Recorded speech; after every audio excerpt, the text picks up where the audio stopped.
това е. Дано сте гледали моите клипчета. Някои не ми станаха, но все пак съм си снимал клипове и ми стана един. И дано сте го видяли, да се абонирате за него. Той беше на Gangster Vegas и сега всеки път аз, когато имам събота и неделя, излизам навънка и играя с големите.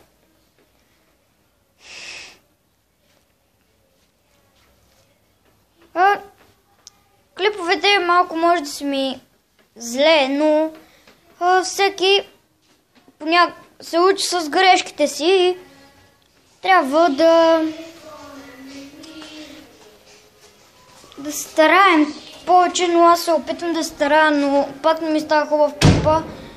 Но това не е проблем, защото аз поне съм си добър по Майнкрафт, по Gangster Vegas,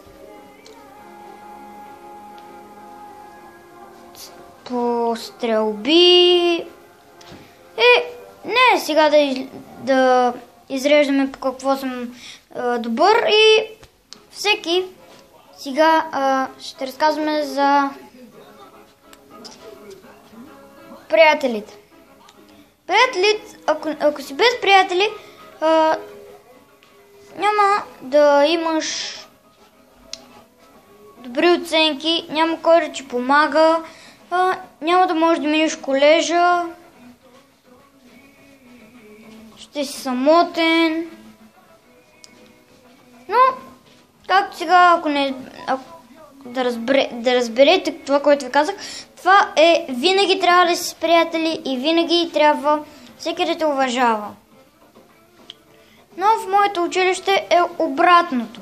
Аз имам малко приятели, но някои не ме уважават. И нека моите приятели са Георги Цанков, Георги Папатанасио, Костадин Петков, и той има канал, и Мими Дечева, и тя има канал, Евгений Торов също има канал, и това е.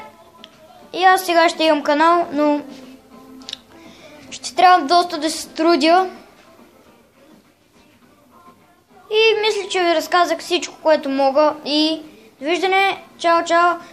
Може да напишете коментари, които са ви добрите приятели. И